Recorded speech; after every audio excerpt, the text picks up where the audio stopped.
Seja muito bem-vindo ao CPTEC, eu sou o professor Luiz Antônio e essa é a nossa segunda aula de ângulos.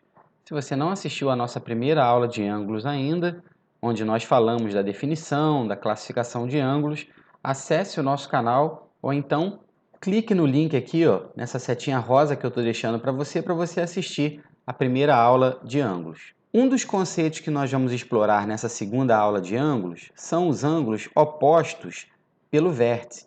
Observe bem essa figura. Nós temos duas retas se cruzando nesse ponto P que você está vendo aqui. Bom, quando isso acontece, você determina quatro ângulos aqui. Você determina quatro aberturas de semirretas com mesma origem. Observe que a semirreta PA e a semirreta PB têm a mesma origem, que é o ponto P. Então, aqui nós temos o ângulo APB determinado. Observe também que esse ângulo ele é chamado ângulo oposto pelo vértice com um ângulo DPC, que está aqui. Então, toda vez que você observar essa caracterização, esses ângulos são chamados opostos pelo vértice. Então, vou colocar aqui para você, ângulo APB e o ângulo DPC. Eles são opostos pelo vértice. E ângulos opostos pelo vértice sempre têm a mesma medida, sempre são congruentes. Ou seja, essa abertura que você está vendo aqui, ela tem exatamente a mesma abertura que você está vendo desse lado.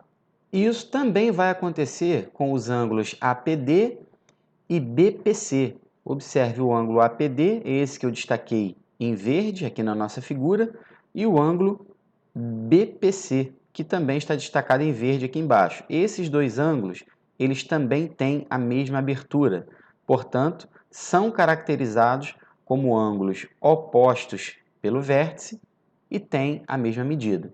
Então, vou colocar aqui uma marcação, tá vendo? 3 tracinhos e aqui 3 tracinhos, indicando que esse ângulo tem a mesma abertura desse.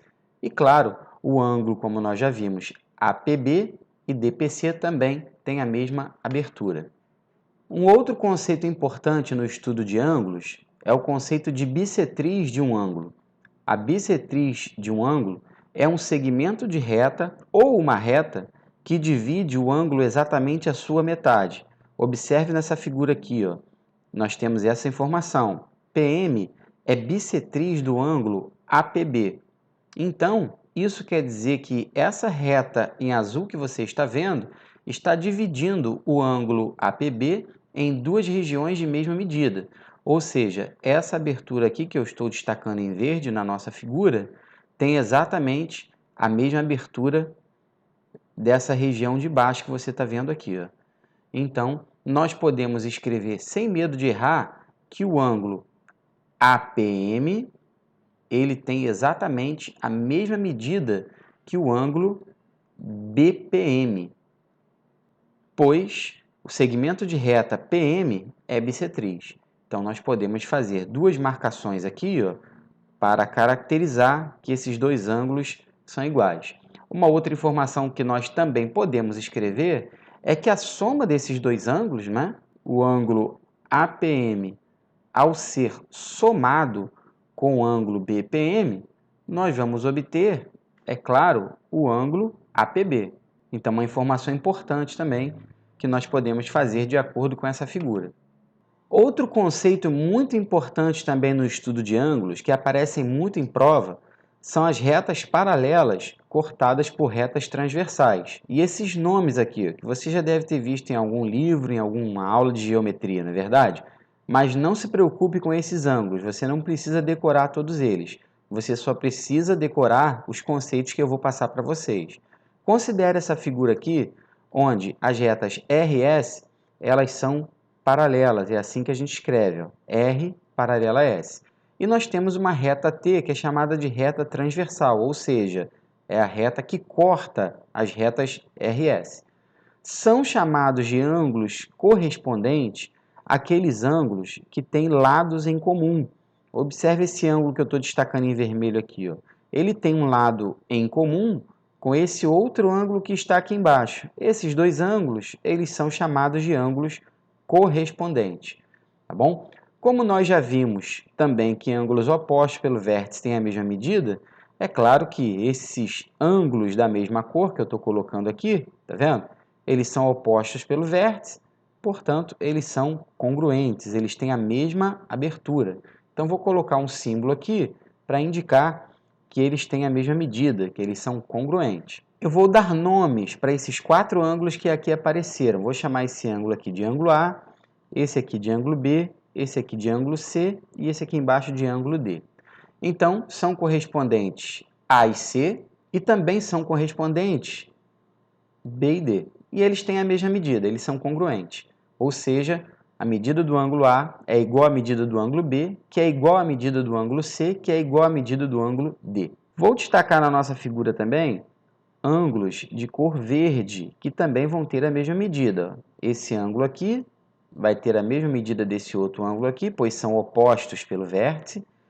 Esse ângulo aqui também, vou destacar em verde, vai ter a mesma medida desse outro aqui, que são opostos pelo vértice. E vou também nomear esses outros 4 ângulos que apareceram aqui em verde. Vou chamar esse daqui de ângulo E, esse de ângulo F, esse aqui de ângulo G e esse aqui de ângulo H.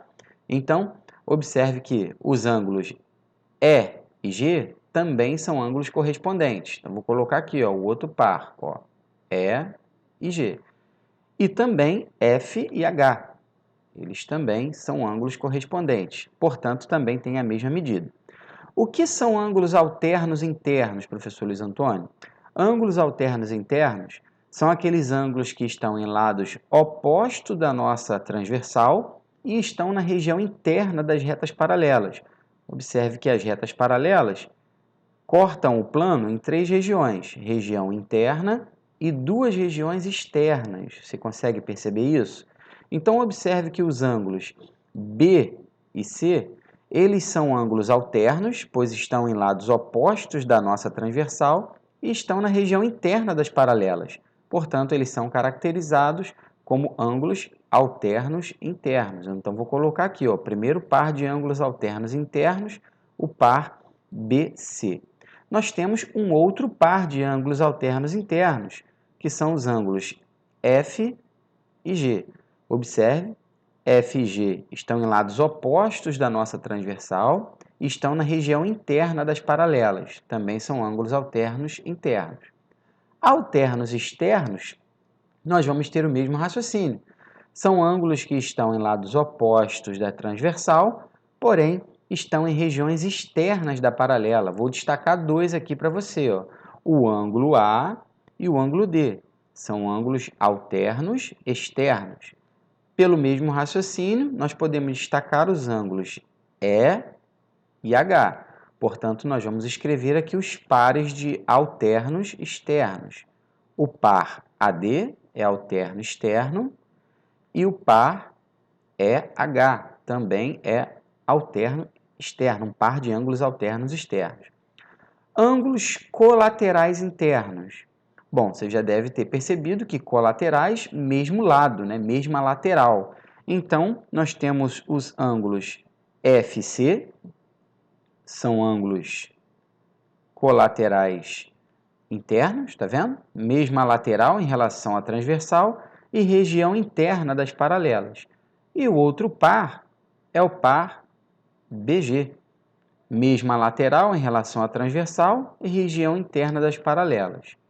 Quais serão os pares de ângulos que serão classificados como colaterais externos? Você já deve ter percebido, você já deve estar sacando isso, né? Colaterais externos, os ângulos ED, E e D, tá vendo? O ângulo E aqui e o ângulo D aqui. Eles estão na mesma lateral, do mesmo lado em relação à transversal e estão em regiões externas das retas paralelas RS. Um outro par de colaterais externos são os ângulos A e H. O ângulo A se encontra aqui e o ângulo H se encontra aqui. Então, eles estão na mesma lateral em relação à transversal e em regiões externas das paralelas. Não fica preocupado com o excesso de informação, tá bom? Pois quando nós resolvermos os exemplos, você vai entender melhor. Lembre-se que aqui os ângulos que têm a mesma cor, eles são congruentes, eles têm medidas iguais. Então o ângulo E, por exemplo, tem a mesma medida do ângulo F. O ângulo E também tem a mesma medida do ângulo H. Isso vai ser aplicado nos exercícios. Um exemplo para você entender melhor esse conceito de retas paralelas. Questão 25. Na figura abaixo, as retas RS são paralelas e a reta T é transversal. Então nós temos a figura, aqui estão as nossas retas RS e aqui está a nossa reta transversal. Existem três ângulos aqui, ó, um ângulo de 40 graus, que está aqui, um ângulo X e um ângulo Y. A questão pede para determinarmos em graus as medidas dos ângulos x e y nesta ordem, ou seja, respectivamente. Bom, para encontrar o ângulo x, está bem tranquilo, não é verdade? Pois aqui nós temos um par de ângulos que são opostos pelo vértice, tá vendo? Os ângulos que eu estou destacando em verde. E ângulos opostos pelo vértice, nós sabemos que têm a mesma medida. Portanto, eu posso escrever, sem medo de errar, que o ângulo x ele é igual ao ângulo de 40 graus. Resta agora encontrar a medida do ângulo y. Bom, mas vamos observar as posições dos ângulos 40 graus e o ângulo y que nós temos aqui.